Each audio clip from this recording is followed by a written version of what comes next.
여러분 하루를 시작하면서 한 해를 시작하면서 올해가 막연히 좋은 일이 일어날 것 같습니까? 아니면 올해가 조금 겁이 납니까? 올해를 살아갈 걸 생각하면 약간 불안하고 두렵습니까? 아니면 올해 좋은 일이 일어날 것 같습니까? 아침에 눈을 뜨면 여러분 하루를 기대하면서 그렇게 자리에서 벌떡 일어나시나요? 아니면 조금은 오늘은 무서운 일이 생길까봐, 사건이 일어날까봐 두려운 마음으로 그렇게 자리에서 일어납니까?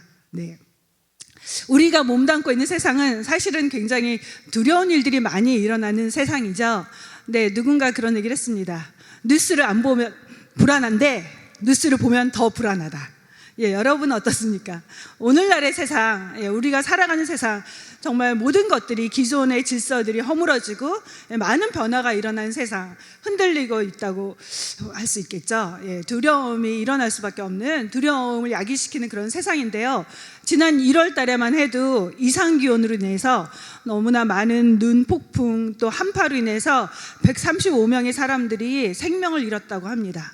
네, 정말 우리가 예측할 수 없는 자연재해가 일어나고 있는 그런 시대인데요. 네, 또 우리가 너무나 우리 몸에 이렇게 자주 접하게 되는 건 대부분 보셨을 거예요. 네, 인터넷을 펼치면 지금 AI 시대 속에서 많은 변화가 일어날 것을 보고하고 있죠. 그런 정보들을 저희가 접하고 있는데요. 우리 자녀들을 대학에 보내는 사람들이 이번에 참 많으신데 어떤 전공을 공부해야 될 것인가? 아이들은 미래에 어떤 직업을 가져야 될 것인가? 우리 많이 듣고 있죠? 대학 보내지 마라. 대학 보내는데 돈 쓰지 마라. 의과대학 보낼 필요 없다. 향후 없어질 직업들이 많다. 그런 소식을 저희가 많이 듣고 있습니다. 아이들이 살아갈 미래는 어떤 세상일까? 5년 뒤에는 어떻게 변화될까? 10년 뒤에는 어떤 변화가 있을까?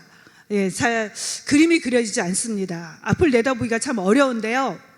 네, 앞으로 3년, 향후 3년 내에 많은 사람들이 일자리를 잃게 될 거다. 그 유명한 일론 머스크가 이야기를 했죠. 네, 그래서 젊은 분들 참 마음에 약간은 우리 남편은 어떻게 될 것인가? 조금 퀘션 마크가 있을 텐데요. 그래도 저 같은 나이, 그래도 많이 오랫동안 왔으니까 이제 얼마 안 남았다 생각하면서 조금은 저희 남편이랑 그래, 앞으로 5년은 괜찮을 거야. 먹고 살 수 있을 것 같아. 저희 남편이 그런 얘기를 하더라고요. 여러분 남편들의 미래는 어떻게 될 것인가? 우리의 아이들의 미래는 어떻게 될 것인가? 막연히 좋은 일이 일어날 거야 라고 생각하기만 할 수는 없는 그런 시대에 살고 있습니다. 네, 앞을 미래를 보장할 수 없는 그런 시대에 살고 있는데요. 그래서 대부분의 사람들이 불안감을 가지고 걱정하면서 근심하며 살기가 참 쉬운 그런 시대예요. 이 시대에 그렇다면 우리들은, 믿음을 가진 우리들은 어떻게 살아야 될 것인가? 어떤 삶을 살아야 될 것인가? 하나님은 어떤 삶을 살기를 원하실까? 오늘 말씀 바로 그 부분을 다루려고 합니다. 저희가 1월부터 지금 3월까지 계속 1월, 2월, 3월 마태복음 큐티를 하고 있는데요. 큐티 책 갖고 계시죠? 네, 방학하면서 큐티도 방학하신 분들이 많으신 것 같아요. 안타깝게도 큐티 책 안 찾아가는 분들도 계시는데요. 다시 말씀으로 돌아갈 수 있길 바랍니다. 마태복음은 마태가 전한 복음, 원어에서 그렇게 나오거든요. 마태가 전한 복음, 마가복음은 마가가 전한 복음, 누가복음은 누가가 전한 복음인데요. 그래서 저자가 마태라는 걸 우리가 잘 알 수 있죠. 흔히 말하잖아요. 누가복음은 누가 기록했는가? 누가? 라는 얘기를 많이 하는데요. 마태가 전한 복음, 그래서 마태복음의 저자, 세리로서 세금을 거두는 일을 하다가 예수님의 부르심을 받고 제자가 됐습니다. 그래서 마태복음의 주제는요, 뭘까 생각해보면요, 여러분이 전체를 봐야지 큐티 하는데 도움이 될 것 같아서 간단하게, 아주 간단하게, 마태복음의 전체 주제와 복음서 전체의 주제가 있어요. 복음서는 4권인데 4권의 주제는 베드로가 했던 고백, 주는 그리스도시요 살아계신 하나님의 아들입니다. 저 메시아이시고 구원자이시고 하나님의 아들, 하나님이심을 보여주고 있죠. 그런데 하나님의 아들인데 그 중에서 마태의 관점은, 마태가 강조하고 있는 것은 뭐냐면 유대인들에게 전하기 위한 복음으로서 마태복음이 기록됐거든요. 그래서 유대인의 왕으로 오신 메시아에 대해서 강조점을 두면서 설명해 준 걸 볼 수 있습니다. 이 마태복음이 기록된 시기, 예수님이 사셨던 시기는 로마가 세계를 다스렸던 그 로마의 통치기죠. 그래서 로마는 무력을 가지고 그 전 세계를 다스렸는데요. 그 시기를 팍스 로마나의 시대다라고 말하고 있습니다. 그러면 마태가 전한 복음이란 무슨 뜻일까? 어떤 분은 맨날 복음이 뭡니까? 복음이 뭡니까? 자꾸 그 질문을 많이 하니까 저도 자꾸 여러분한테 자꾸 반복해서 이야기를 해드리는데요. 복음이란 뭘까? 복음, 가스펠이죠. 원래 가스펠이라는 단어는요, 가스펠, 하나님 이야기, 좋은 이야기가 원어에서 나왔습니다. 그리고 헬라어로는 유안겔리온, 네, 복음의 원어인데요. 황제에게 아들이 태어났을 때 그걸 유안겔리온이라는 단어로 사용했고요. 그리고 우리 지난주에 제자훈련에서 이야기했죠. 제가 자주 이야기를 하는데요. 전쟁에서 들려오는 승리의 소식. 전쟁이 일어났을 때 제일 먼저 승리한 것을 알려주는, 말 타고 와서 알려주는 그런 사람 있죠. 전령사라고 말하는데 그 전령사가 숨죽이면서 전쟁터에서 어떤 일이 벌어나는지 기다리겠죠. 그럴 때 우리 팀이 이겼다. 바로 승리의 소식이 바로 유안겔리온 복음입니다. 로마 시대의 복음은 황제가 주는 거라고 제공하는 걸로 생각을 했어요. 그러나 성경은 말합니다. 이 땅의 진정한 복음, 참된 기쁜 소식은 예수 그리스도다. 왜냐하면 모든 인류는 죄 가운데 죽어갈 수밖에 없고 하나님의 영원한 진노와 형벌을 받을 수밖에 없는데, 그런 인류에게 죽음으로부터의 자유, 죄로부터 해방시키는 분, 참된 평화를 주시는 분은 바로 예수다. 그게 바로 복음서의 핵심적인 주제죠. 네. 오늘 말씀은 그 중에서 이제 마태복음의 그 유명한 5장부터 7장의 말씀, 예수님이 산에서 가르쳐 주신 그 법인데요. 하나님 나라의 백성들에게 주는 법, 하나님 나라의 시민에게 주는 법. 제가 계속 반복을 하고 있는데요. 기도 모임 때 계속 이야기를 했죠. 우리 로마에 가면 로마의 법을 따라야 된다는 말 잘 알죠. 미국에 사는 사람들은 미국의 법을 따라야죠. 내가 한국에 가면 한국의 법을 따라야 되고, 미국에 오면 미국의 법을 따라야 되는 것처럼 우리는 우리의 소속이 어디 있는가? 하나님을 믿는 사람들의 소속은 하늘나라의 백성이라는 거예요. 하늘나라의 시민이라는 거예요. 그러면 하나님을 믿는 하나님의 백성들, 하늘나라에 소속을 둔 사람들, 하늘나라의 시민권을 가진 사람들은 어떻게 살아야 되는가? 그게 바로 5장부터 7장에 나온 하나님 나라의 법을 통해서 알려주는데요. 이 법을 그 예수님이 가르쳐 주신 최고의 교훈, 산상수훈, 보물 같은, 보석 같은 가르침, 산상보훈이라고 말을 하죠. 이 산상수훈, 하나님 나라 시민의 법, 하나님 나라 백성들은 이 땅에 살고 있지만 우리가 추구해야 될 삶의 목표, 우리가 살아야 될 삶의 의미, 우리는 어떤 존재인가, 우리의 삶의 기준은 무엇인가를 보여주는데요. 네, 예수님께서 갈릴리 가버나움에서 한 곳에서 나즈막한 산, 언덕 같은 곳에서 이제 가르쳐 주신 말씀, 제자들을 향해서 가르쳐 주지만 초점은 그 무리들에게도 하나님 말씀을 가르쳐 주고 있지만 그 대상과 초점은 제자들을 향해서 주신 말씀에 더 가깝습니다. 그러면서 주신 복, 우리가 잘 알고 있는 첫 번째는 너희의 정체성은 어떤 존재인가? 너희는 이 땅에서 어떻게 살아야 되는가? 처음의 말씀은 우리 그 유명한 8복이죠. 8가지 복. 너희가 이렇게 살아야 돼. 보다 너희는 이런 존재야. 너희는 이미 복을 받은 자들이야. 하나님의 복이 임한 자들이야 라고 선언하면서 너희는 이 땅에 살 때에 빛과 소금으로 살아야 된다라는 사명을 언급했습니다. 그러면서 율법에 대한 의미를 재해석해주고 율법의 본래 의미를 설명해 주는데요. 오늘 말씀은 천국 시민들, 하나님을 믿는 하나님의 백성들이 추구해야 될 바른 삶과 바른 가치관에 대해서 말해주고 있습니다. 하나님 나라의 백성들이 지향해야 될 삶의 태도를 말해주는데요. 여러분들은 대부분 믿음이 있으시죠? 네, 믿음이 없어도 괜찮습니다. 믿음이 없는데도 온 거는 특별한 나도 알지 못하는 뭔가의 그 인도하심 속에서 온 거고요. 믿음을 가지신 분들, 여러분이 믿음이 있다는 것을 어떻게 보여줄 수 있을까요? 여러분은 믿음이 있다는 것을 어떻게 증명해 줄 수 있습니까? 여러분이 믿음을 가졌다는 것을 어떻게 확신할 수 있나요? 몇 가지가 있죠. 성령님이 우리 안에 들어와서 믿음의 고백을 하게 하시죠. 또 그 내세에 대한 죽음에 대해서도 두려움이 없고 천국에 갈 것에 대한 확신이 생기죠. 또 복음을 전하고 싶어집니다. 여러 가지 변화가 있죠. 여러 가지 변화 중에 가장 첫 번째 오는 변화 뭐냐면 생각이 변화가 되죠. 하나님을 알게 되면, 말씀을 배우게 되면 첫 번째 일어난 일이 뭐냐면 생각이 변화돼요. 결국 생각이 변화된다는 것은 삶의 중요한 게 바뀐다는 거예요. 삶의 목적이 바뀐다는 거죠. 삶에서 가장 가치 있는 일이 뭔가 새롭게 알게 되죠. 관점의 변화가 일어나요. 그걸 관치관이라고 말을 합니다. 가치관의 변화가 일어나게 되죠. 만약 예수님을 믿었는데도 10년을 믿었는데도 생각이 변하지 않았고 가치관이 변하지 않았다. 제대로 신앙생활 한다고 할 수 없습니다. 여전히 이 세상에서 잘 먹고 잘 사는 게 내 삶의 목적이다. 성공 자체가 목적이다. 그러면 정말 그리스도인의 바른 삶을 산다고 할 수 없습니다. 주님을 믿는다는 건 반드시 생각이 변해야 돼요. 오늘 우리가 모여서 이렇게 훈련하고 말씀을 가르치는 이유는요, 가치관의 변화를 위해서죠. 우리가 삶이 변하려면 먼저 생각이 변해야 돼요. 중요한 게 뭔지 변화가 일어나야 됩니다. 네, 천국 시민의 가치관을 다루는 부분이라고 할 수 있어요. 네, 천국 시민은 어떻게 살아야 될까?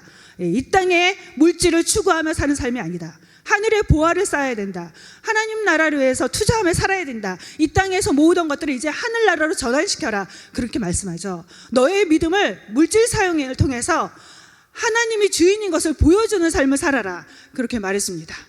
우리의 삶의 목적은 이 세상에 물질을 쌓는 게 아니에요. 이 땅에서 저축을 많이 해서 은행 계좌에 돈이 많아지는 게 나의 삶의 목적이 되어서는 안 됩니다. 그 대신에 우리는 하늘나라를 추구하면서 살아야 되는데, 하나님이 우리의 주인이심을 보여주며 살아야 되는데, 그러지 못하게 하는 방해물이 있어요. 이 땅의 물질을 계속 움켜쥐게 만드는 것들이 있습니다. 계속 이 땅에서 물질의 노예로 물질을 쫓아가며 살게 만드는 것들이 있어요. 하나님이 기뻐하시는, 하나님이 주인이심을 인정하면서 고백하면서 살지 못하게 하는 방해물들이 있습니다. 그게 뭘까요? 네, 오늘 본문의 앞부분에 나오는데요, 같이 25절 말씀 읽겠습니다. 그러므로 내가 너희에게 이르노니 목숨을 위하여 무엇을 먹을까, 무엇을 마실까, 몸을 위하여 무엇을 입을까 염려하지 말라. 목숨이 음식보다 중하지 아니하며 몸이 의복보다 중하지 아니하냐. 네, 먹을 것 음식이죠. 입을 것 의복이죠. 그거에 대해서 염려하지 말라고 말씀해주고 있습니다. 염려가 하나님 원하시는 삶을 가로막는다는 거죠. 네, 음식, 의복. 사실 음식 없이 살 수 있는 분 계십니까? 먹지 않고 살 수 있는 분 있습니까?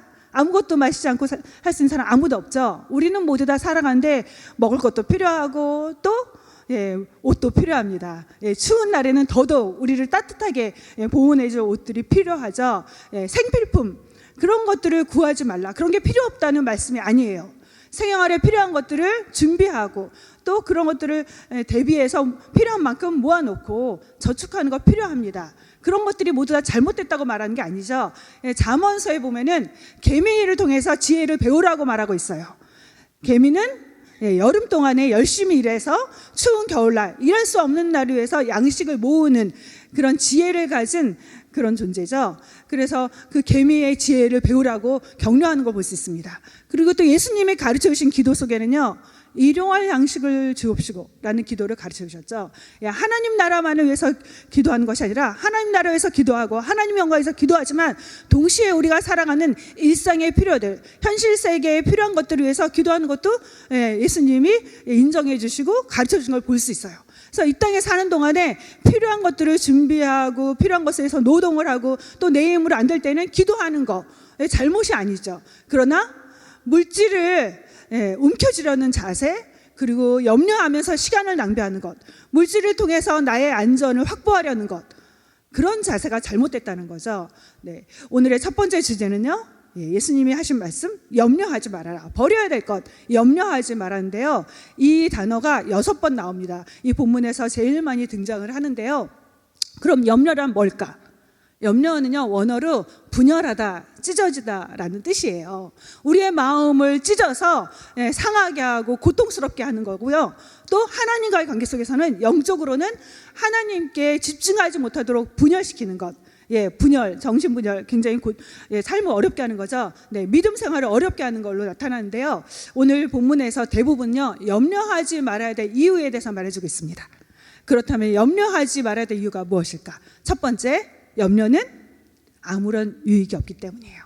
염려한다는 것에서 상황이 바뀌지 않는다는 거죠. 염려해도 아무런 좋은 결과가 생겨나지 않는다는 거예요. 여기 보면요, 27절 염려는 무익하다는 것을 말해주고 있는데요. 같이 읽겠습니다.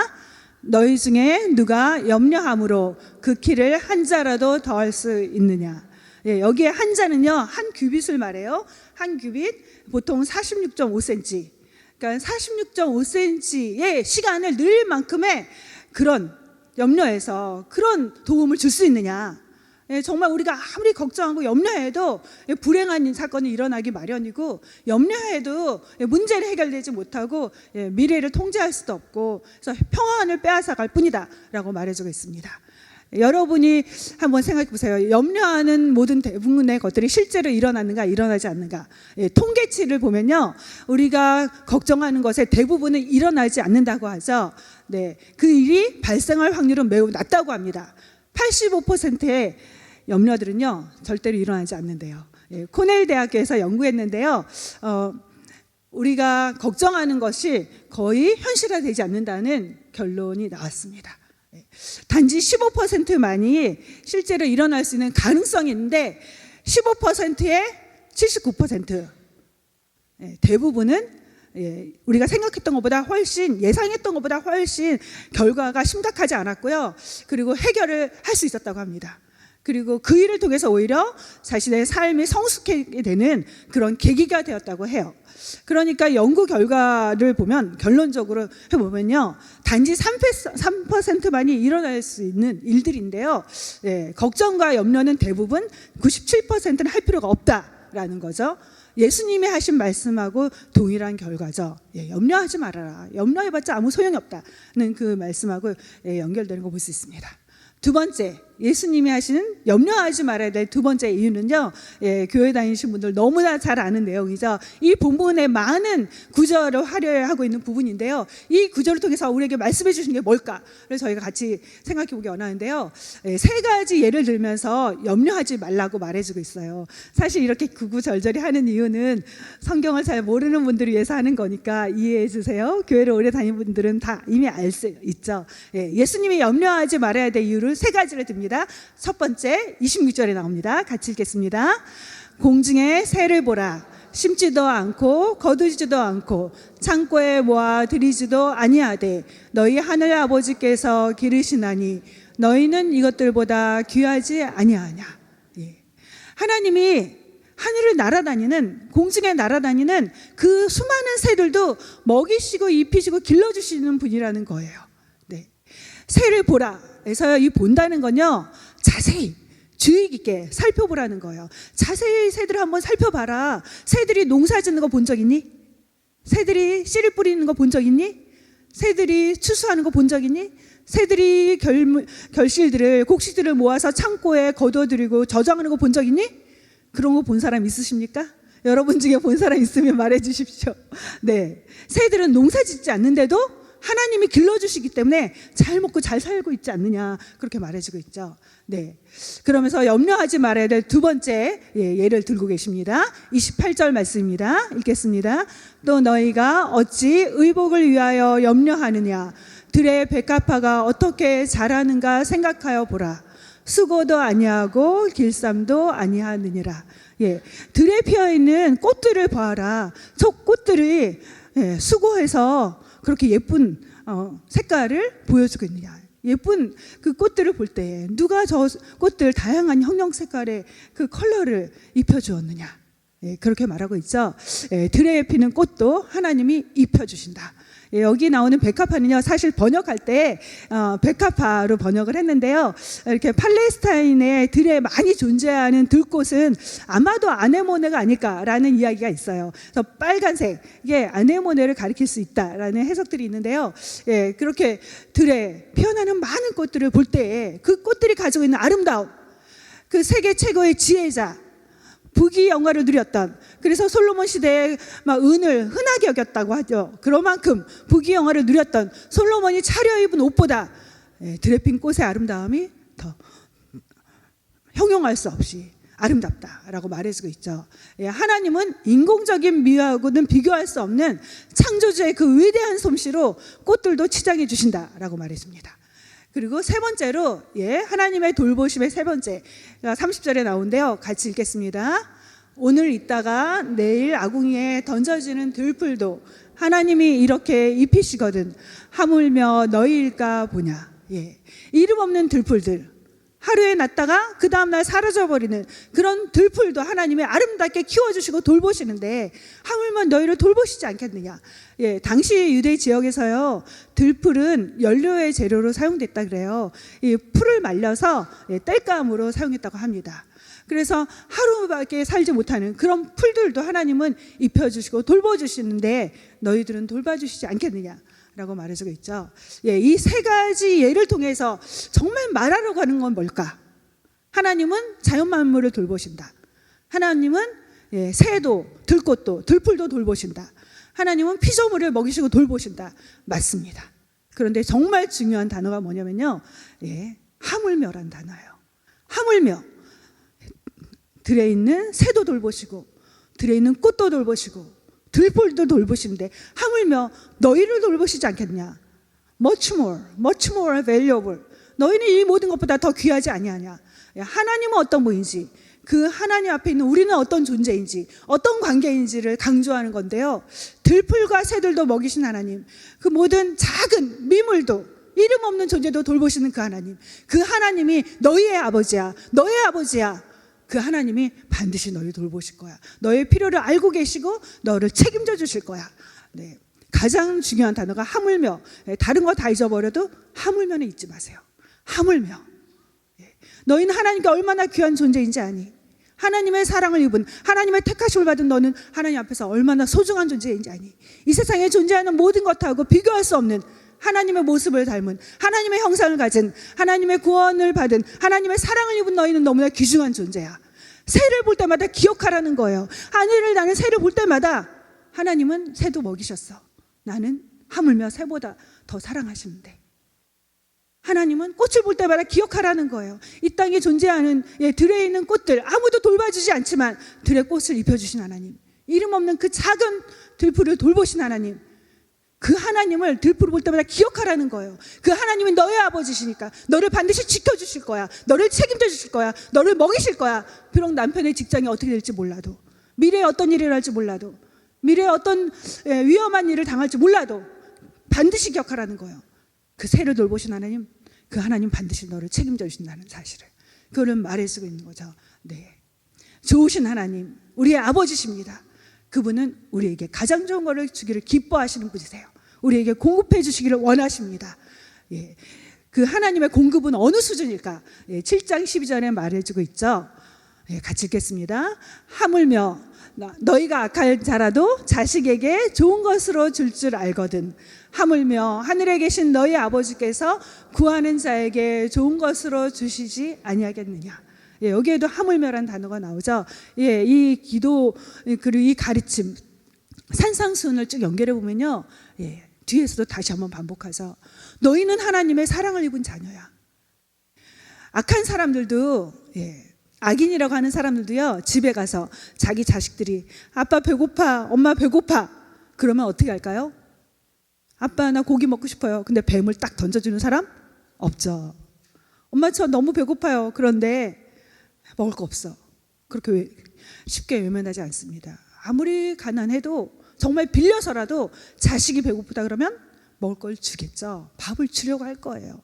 저도 우리 아들이 어렸을 때 제가 기도하고 있으면 저희 아들이 저를 깨운 게 뭐냐면 엄마 밥 줘. 그 말하면 벌떡 일어나서 제가 기도 좀 멈추고 밥을 줬던 기억이 나요. 저희 아들이 가장 어린 시절에 잘했던 말이 한국어 밥 줘. 그 말인데요. 가끔 떠올라요. 여러분도 그러실 거예요. 아무리 피곤해도, 좀 누워있고 싶어도, 좀 할 일이 많아도 엄마 밥 주세요 하면 멈추고 가서 차려주잖아요. 우리 인간도 자식을 사랑해서 필요를 요청하면 도와주는데, 하물며 하나님, 완전한 선하신 하나님, 선과 가장 좋은 것을 언제나 준비하신 하나님이, 전능하신 그 좋으신 하나님이 우리를 향해서 최고의 것을 주시지 않겠느냐, 우리에게 최선의 것을 주시지 않겠느냐. 하나님은 반드시 주신다. 그게 바로 첫 번째 주는 교훈입니다. 두 번째, 염려하지 말아야 될 이유, 하나님이 우리의 모든 필요를 알고 계시기 때문인데요. 32절 말씀입니다. 너희 하늘 아버지께서 이 모든 것이 너희에게 있어야 할 줄을 아시느니라. 네, 우리가 믿는 하나님은요, 모든 것을 아시는 하나님, 전지하신 하나님이라고 말을 하죠. 그 하나님은 세상의 모든 것을 아실 뿐만 아니라 나같이 작은 자, 나같이 어떻게 보면 자그마한 존재, 그런 나에게도 관심이 있고 나를 돌보시는 분이라는 거예요. 나에 대해서 알지 못하는 게 없는 분이라는 거예요. 심지어 나는 내가 5분 뒤에 어떤 일이 일어날지 잘 모르잖아요. 10년 뒤에 어떤 일이 일어날지 나 스스로가 나에 대해서 잘 모르지만, 나의 미래도 알 수 없지만 하나님은 나의 현재와 과거와 미래까지 다 알고 계시고, 때로는 내가 나를 속이기도 하고 나를 기만하기도 하고 내 상태를 잘 알 수 없을 때가 있지만 그 순간에도 하나님은 나에 대해서 알고 계신 분. 그래서 하나님은 나의 어려움도 알고 계시고 나의 상황의 필요도 알고 계시고 내가 겪는 모든 상태들을 잘 알고 계시죠. 그래서 그 먼저 아시는 그 하나님이 공급해 주신다라고 말해주고 있습니다. 우리가 자녀들이 말하지 않아도 한 살 한 살 나이를 먹어갈 때마다 키가 커가는 것을 보면서 뭘 하죠? 아이에 대해서 먼저 생각하고 먼저 필요한 것을 준비하죠. 하나님 아버지가 우리보다 앞서서 준비해 주신다. 여호와 일의 하나님, 공급하신 하나님, 준비하신 하나님이다 라고 말해주고 있습니다. 그래서 하나님은 사랑하는 우리 모두에게 때로는 나보다 앞서서 준비하시고 공급하시고 삶을 책임져 주실 거다라고 말합니다. 31절에 나오는데요, 같이 읽겠습니다. 그러므로 염려하여 이르기를 무엇을 먹을까, 무엇을 마실까, 무엇을 입을까 하지 말라. 이는 다 이방인들이 구하는 것이라. 염려하는 삶은요, 하나님을 모르는 이방인들의 삶의 패턴이라는 거예요. 이방인들, 하나님 모르는 사람들의 라이프 스타일은 염려 속에 사는 거라는 거죠. 음식을 먹는 거 뭘 먹지? 아침 먹으면 점심에 뭘 먹지? 점심 먹으면 이제 저녁에는 뭘 먹어야 되지? 그런 삶이 이방인들, 하나님 모르는 사람들이 추구하는 삶의 모습이라는 거죠. 그러나 왜 그럴까요? 왜 그런 삶을 살게 될까? 그럴 수밖에 없는 이유는요, 믿음이 없는 사람들은 자신을 만드신 창조주 하나님을 알지 못하기 때문에 영적인 고아처럼 살아가는 사람들이잖아요. 고아들의 특징이 뭐죠? 고아들은 자기가 먹을 것을 스스로 해결하는 아이들이에요. 자기의 미래를 스스로 준비해야 돼요. 자기가 입을 것을 스스로 준비하는 사람들이, 그런 아이들이 고아잖아요. 우리는 고아가 아니라 하나님을 아버지로 모셨기 때문에 걱정할 필요가 없다. 하나님을 모르는 사람들이 해야 되는 삶의 모습이 염려하다. 더 이상 염려하며 살지 말아라, 이렇게 말씀하시죠. 근데 문제가 있습니다. 염려하며 살고 싶은 사람 별로 없을 거예요. 걱정하면서 스트레스 받으면서 잠 못 자면서 두려움 속에 살고 싶은 사람은 없을 겁니다. 그렇죠? 우리 일 오늘 쉬고 오신 의사 선생님도 계시는데요. 염려와 걱정, 근심이 몸에도 해롭게 되는데요. 누구도 염려하며 살고 싶은 사람은 없어요. 그런데요, 문제가 있어요. 염려가 내 마음대로 통제가 되지 않잖아요. 염려하지 말아야지, 걱정하지 말아야지, 두려워하지 말아야지, 그런다고 됩니까? 오늘날 많은 우리가 겪는 심리적인 어려움들, 통제가 안 된다는 거예요. 마음은 잘 통제가 되지 않아요. 나도 모르는 사이에 염려가 불쑥불쑥 와서 나를 괴롭히고 힘들게 하는 거 어떻게 합니까? 아무리 안 하려고 해도 마음이 불안한 건 내가 해결할 수 없잖아요. 그런데요, 성경은 말해주고 있어요.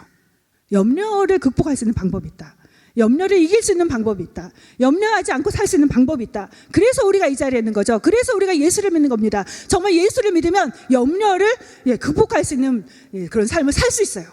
그 증거가 접니다. 제가 예수님 안 믿었으면 두려움과 염려 속에 살 그런 전형적인 스타일이었을 거예요. 그러나 제가 예수 믿기 때문에 제가 평안을 누리거든요. 예수님 믿기 때문에 예수 안에서 그 평안을 전하거든요. 제 삶의 목적이 바로 제가 누리는 평안을 전하는 거거든요. 성경이 말해준 거, 예수 안에서 누릴 수 있는 평안이거든요. 그 평안을 우리는 충분히 누리면서 경험하면서 맛보면서 전하며 살 수 있다고 말해주고 있거든요. 그런 방법이 뭘까요? 지금 정말 여러분이 주의해서 들으셔야 됩니다. 염려를 극복하는 방법 30절입니다. 같이 읽겠습니다. 하나님이 이렇게 입히시거든 하물며 너희일까 보냐. 왜 염려하느냐. 믿음이 작은 자들아. 여기에서 왜 염려하느냐 하면서 염려의 반대 개념이 나오고 있습니다. 뭘까요? 염려의 반대는 믿음입니다. 염려와 믿음을 연결시키지만 대조시키고 있죠. 염려하는 건 믿음이 없기 때문이라는 거예요. 하나님을 아버지로 모시고 온전히 신뢰하지 못하기 때문에, 하나님을 온전히 믿지 못하기 때문에 염려하게 된다는 거죠. 염려는 문제가 큰 일이 일어나기 때문에, 큰 사건이 일어나서 생기는 게 아니라는 거예요. 상황 상황이 어려워서 생기는 게 아니라는 거예요. 염려는 상황보다 크신 하나님, 문제보다 크신 하나님을 놓치기 때문에 생겨난다는 거예요. 이 문제를 통제하시고 이 문제를 다스리시는 그 하나님을 바라보지 못하기 때문에 염려가 일어난다는 거예요. 하나님을 놓친 결과, 하나님을 바라보지 못한 결과, 하나님을 잊어버린 결과 우리는 염려와 두려움 속에 빠져들게 된다는 거죠. 예수님은 이 본문에서 말씀하세요. 부드럽게 우리를 향해서 우리 어깨에 손을 얹으시면서 물어보세요. 너 언제까지 염려하며 살래? 염려 속에서 두려워하며 살래? 아니면 나를 믿을래? 나를 한번 믿어보지 않을래? 이렇게 말씀하시는 거죠. 인간의 모든 것, 살고 죽는 것까지 주관하시는 분이 하나님이심을 믿는다면 우리는 더 이상 염려하지 않아도 됩니다. 그 하나님이 나의 아버지심을 우리가 믿는다면 더 이상 두려워하지 않고 살게 되죠. 만 명의 고아들을 전쟁 속에서 먹였던 그 유명한 조지 밀러, 조지 밀러의 기도, 7만 번의 기도 응답을 받은 조지 밀러의 책 아주 많이 읽히고 있는데요. 조지 밀러가 이렇게 말을 했습니다. 염려의 시작은 믿음의 끝이다. 믿음의 시작은 염려가 끝이 나는 거다. 뭐죠? 믿음이 커지면 염려는 사라지게 되고, 염려가 커지면 믿음은 사그라진다는 거예요. 그래서 반비례한다는 거죠. 하나님을 믿기 시작하면 염려는 어느 순간 사라진다는 거예요. 그러나 하나님을 놓치고 염려하기 시작하면 믿음이 점점 사그러지게 된다는 거죠. 중요한 원리입니다. 영적으로 대단히 중요한 원리예요. 여러분 이걸 실천해 보시길 바라요. 오늘부터 이 올 한 해 여러분과 저 모두 다 이거를 붙잡고 정말 경험할 수 있길 바랍니다. 하나님은 하나님의 자녀들이 염려가 아니라 하나님을 향한 믿음을 선택하기 원하세요. 믿음의 사람이란 다른 게 아니에요. 어려운 일이 일어나지 않는 사람이 믿음의 사람이 아니라, 염려가 없는 사람이 아니라 염려 속에서 염려를 하나님께 맡기는 사람, 그런 사람이 바로 하나님의 사람이고 믿음의 사람입니다. 우리가 염려의 속성을 잠깐 살펴보면요, 염려 자체는요 죄는 아니에요. 염려 걱정한다고 죄책감을 가질 필요는 전혀 없습니다. 염려의 시작은 아담이 죄를 지은 다음부터 두려워하고 그 근심 가운데, 염려 가운데 하나님을 떠나면서 숨게 되죠. 죄를 지은 결과 염려와 두려움과 걱정이 생기게 됐어요. 그런데요, 그렇다고 해서 죄가 아니라고 방치하면 안 돼요. 영적으로 염려가 우리를 해롭게 하는 부분이 있거든요. 염려가 가진 영적인 위험성이 있어요. 염려는 우리의 믿음을 갉아먹습니다. 나도 모르는 사이에 염려를 방치하면요, 염려가 내 믿음을 자꾸 잠식해가요. 그래서 하나님을 향한 신뢰를 약화시켜버려요. 염려는 우리의 믿음을 녹슬게 합니다. 그래서 하나님이 기뻐하시는 하지 못하도록 그 주저앉게 만들어요. 하나님이 원하시는 삶을 살지 못하도록 발목을 잡는 게 바로 염려입니다. 또 염려는요, 하나님의 말씀이 내 삶에 열매 맺지 못하게 해요. 우리 말씀을 들었죠. 말씀을 들었는데요, 똑같이 믿음이 성장하지 않아요. 똑같이 말씀을 듣지만 말씀 안에서 믿음이 성장한 사람도 있고 그렇지 못한 사람, 반응은 각각 다르다는 거죠. 예수님이 하신 비유 속에서 나타납니다. 예수님이 말씀을 씨앗이라고 말씀하시거든요. 이 씨앗이 뿌려졌을 때 4개의 밭이 있다고 비유하셨죠. 4개의 밭 중에 3개의 밭은 열매를 맺지 못했어요. 단 하나의 밭만 열매를 맺었죠. 열매 맺지 못한 밭 중에 하나가 뭐냐면 가시떨기죠. 가시떨기에 씨앗이 뿌려지면 결실을 맺지 못해요. 왜 그러냐면 그 가시가 바로 염려이기 때문이에요. 가시는 염려와 세상의 재미다라고 말해주고 있거든요. 염려할 때 하나님의 말씀이 내 삶 속에서 역사해서 신앙의 성장을 이루고 결실을 이루는 일을 방해한다. 믿음, 말씀으로 인한 성장과 열매의 결실을 방해하는 게 바로 염려다라고 말해주고 있습니다. 두 번째, 염려를 극복하는 비결, 방법, 빌립보서에 나옵니다. 같이 읽겠습니다. 아무것도 염려하지 말고 오직 모든 일에 기도와 간구로 너희 구할 것을 감사함으로 하나님께 아뢰라. 염려를 극복할 수 있는 두 번째 방법은 기도죠.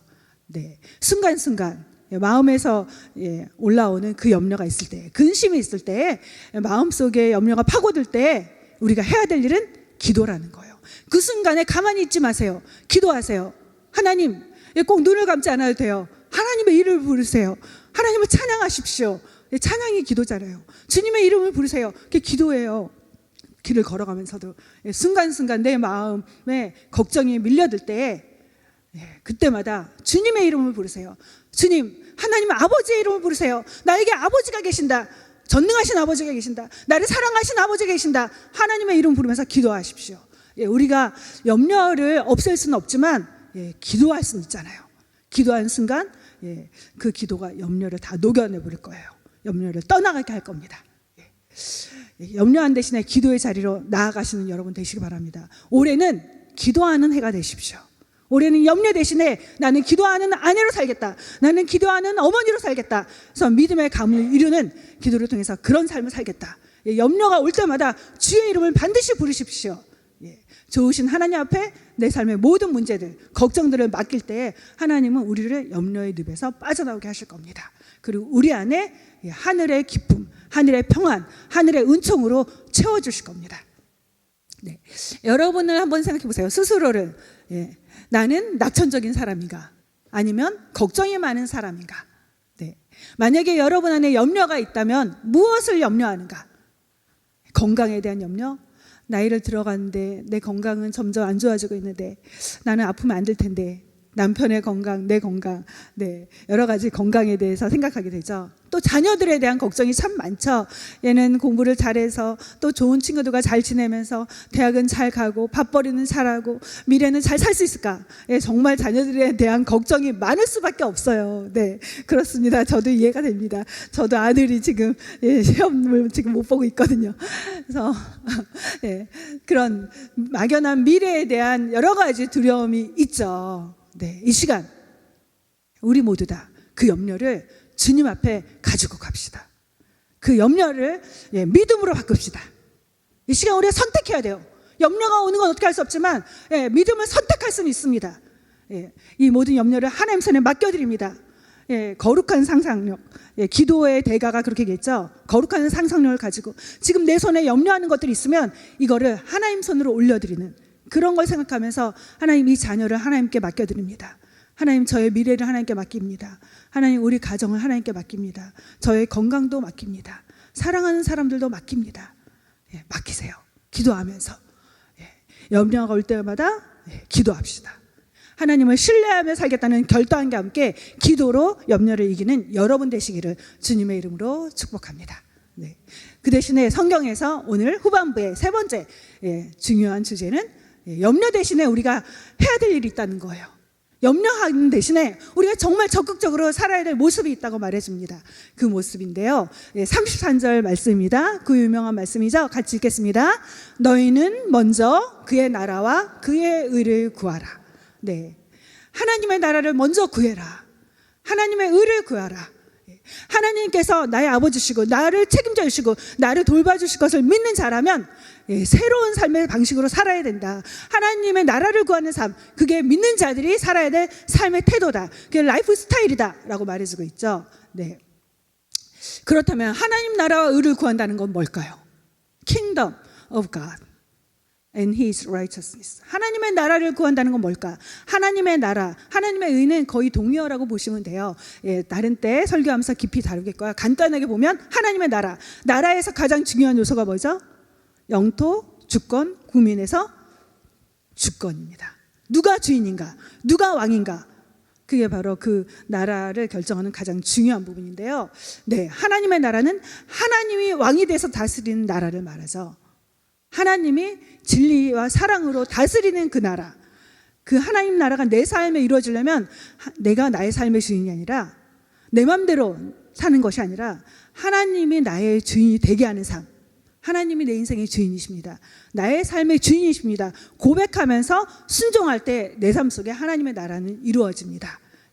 하나님의 나라를 구하는 삶, 우리 삶에 적용해 보면요, 시간 속에서 하나님이 원하신 대로 사는 것, 물질 속에서 하나님 원하신 대로 사는 것, 관계 속에서 하나님 기뻐하신 대로 사는 것, 사명과 사역 속에서도 하나님을 제일 우선적으로 생각하는 거라고 할 수 있어요.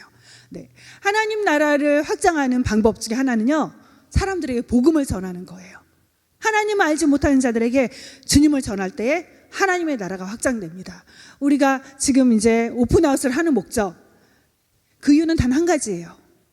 우리가 해야 될 일 여러 가지 있지만 하나님 나라를 구하기 위해서, 복음을 전하기 위해서 사람들을 주님께로 인도하는 것, 그럴 때 하나님 나라가 확장되거든요. 그래서 오픈하우스를 합니다. 여러분 모두 참여하시고 적어도 한 번은 기도할 수 있잖아요. 기도하면서 정말 여러분 주위에 하나님 알지 못하는 자들에게 주님을 전하는 기회로 삼기를 바랍니다. 마태복음 6장 33절 말씀, 저희 부부의, 저희 가정의 삶의 가정의 표어고 가훈이라고 할 수 있는데요. 이 구절에서 가장 중요한 중심적인 의미는 뭘까요? 강조하고 있는 건 뭘까요? 네, 먼저죠. 가장 중요한 단어는요, 먼저예요. 예, 먼저. 하나님을 너의 삶 속에서 가장 첫 번째에 둬라. 하나님을 가장 중요하게 여겨라. 하나님 언제나 우선적으로 생각하면서 모든 결정을 내려라. 하나님이 원하시는 건 먼저 행하라. 그거죠. 내 삶의 가장 중요한 우선순위를 하나님으로 두는 삶을 말합니다. 여러분은 하나님의 은혜를 입으셨죠? 믿음을 가진 분들, 하나님의 사랑을 입고 믿음을 갖게 됐고 이 자리에 왔습니다. 하나님의 은혜 가운데 우리는 살고 있어요. 그렇다면 하나님의 은혜를 입은 나는 하나님을 가장 중요하게 여기며 살고 있습니까? 나는 정말 하나님을 내 삶의 가장 귀한 분, most valuable person. 우리 누군가 귀중한 사람들한테도 시간 약속하면은 약속을 지키려고 하죠. 근데 하나님한테 했던 약속들, 하나님께 가장 하루에 첫 시간을 드리겠습니다. 그렇게 약속해놓고 우리 얼마나 그 시간 그냥 잊어버리고 넘겨버릴 때가 많은가요? 정말 하나님을 나는 가장 귀한 분으로 여기고 있는가? 가장 귀중한 분으로 여기고 있는가? 나의 인생의 VIP처럼 정말 하나님을 그렇게 여기고 있는가? 언제나 변함없이 모든 일이 잘 될 때에도 혹은 어려운 일이 닥칠 때에도 변함없이 그분은 내 인생의 가장 귀중한 분입니다. 그런 고백 속에 살고 있는가? 우리가 대부분 하나님을 찾을 때는 언젠가요? 내 인생에 어려움이 닥칠 때, 내가 해결할 수 없을 때, 그때 막 울면서 매달리고 기도하는데 정말 해결되면 여전히 변함없이 하나님 앞에 하루에 첫 시간을 드리고 있나요? 하나님께 가장 귀한 것을 드리고 있나요? 하나님은 내 인생의 가장 소중한 분입니다. 그렇게 고백하면서 살아가고 있습니까? 이제부터 우리의 삶의 첫 번째는 하나님이 되게 합시다. 하나님이 내 인생의 가장 귀중한 분입니다. 하나님이 그 누구보다, 그 어떤 사람보다, 그 어떤 존재보다, 그 어떤 것보다 귀중합니다. 그런 고백 속에 살아가길 바랍니다. 네, 마지막 시간이 많이 지났는데요. 꼭 해주고 싶은 얘기가 있어서 그래도 이거 할게요. 네, 하나님의 나라를 먼저 구하는 자들에게 주시는 보상이 있어요. 하나님의 나라를 구할 때 이 모든 것을 너희에게 더하시리라. 많은 사람들이 이 뒷부분 너무 좋아하죠. 하나님이 이 모든 걸 더하시리라. 누구에게? 하나님의 나라를 먼저 구하는 자들에게. 하나님 나라를 먼저 구하고 하나님 중심으로 사는 자들에게 하나님 필요를, 모든 것을, 전 너무 감동받았어요. 모든 것을 채워주시는구나. 지금까지 저의 인생은 이 간증이거든요. 하나님 나라를 구했을 때, 그래도 적어도 주님 먼저 생각했을 때 저에게 채워주신 하나님의 은혜로 전 여기 이 자리에 있거든요. 하나님 나라를 먼저 구하는 자들에게 하나님이 우리의 모든 필요한 걸 채워주십니다. 너무 놀랍죠? 그냥 필요한 거 하나 줄게가 아니에요. 모든 것을 채워주신다. 하나님을 먼저 아는 삶의 우선순위가 바르게 되면 하나님은 반드시 먹이시고 입히시고 그 삶을, 그 가정을 축복해 주시고 채워주십니다. 그러나 이 순서가 바뀌면 삶이 흔들리겠죠. 네. 여러분, 이 크래프트 치즈 회사, 세계적인 치즈 회사 크래프트 회사의 창업주를 알고 계십니까? 네, 미국의 회사들은 대부분 창업주의 이름을 따서 회사 이름을 짓잖아요. 이 치즈 회사 여러분들도 많이 보셨죠? 오레오 과자 브랜드도 만든 회사인데요. 창업주가 바로 제임스 크래프트라는 사람이에요. 이분은 캐나다에서 출생했는데요. 가난한 농가에서 자랐다 그래요. 그러다가 시카고로 이민을 왔습니다. 그가 왔을 때는 여전히 가진 게 별로 없었어요. 그래서 치즈 배달하는 그런 노동자로 시작을 하는데요. 그가 시작했을 때 가지고 있던 전부는 말 한 마리, 수레 한 마리였어요. 수레 하나밖에 없었다고 해요. 그런데 그 당시에는 치즈 배달하는 경쟁이 너무 치열해서 번번이 계속해서 실패를 했다고 합니다. 그런 그가 어느 날 결심을 해요. 결단합니다. 난 하나님께 먼저 드려야지. 나는 하나님께 먼저 드리는 삶을 살아야 되겠다. 그러면서 하나님 나라의 그 사업에 내가 투자하면서 살아야지. 그러면 하나님의 파트너가 되는 거야. 그러면서 하나님 나라 사업에 투자하는 하나님의 파트너로 살아야 되겠다라는 결단합니다. 그래서 쉽지 않은 상황이었고 많이 벌지 않았지만 자기 수입의 10분의 1, 11조를 드리기 시작해요. 삶의 원칙이 11조가 됩니다.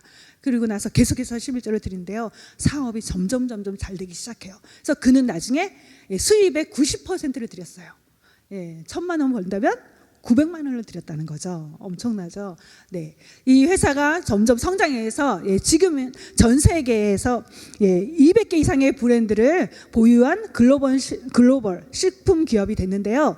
여러분, 세계 최대의 그 식품 기업 중에 하나가 됐는데요. 그의 인생을 바꾼 핵심은 무엇이었을까? 그는 고백합니다.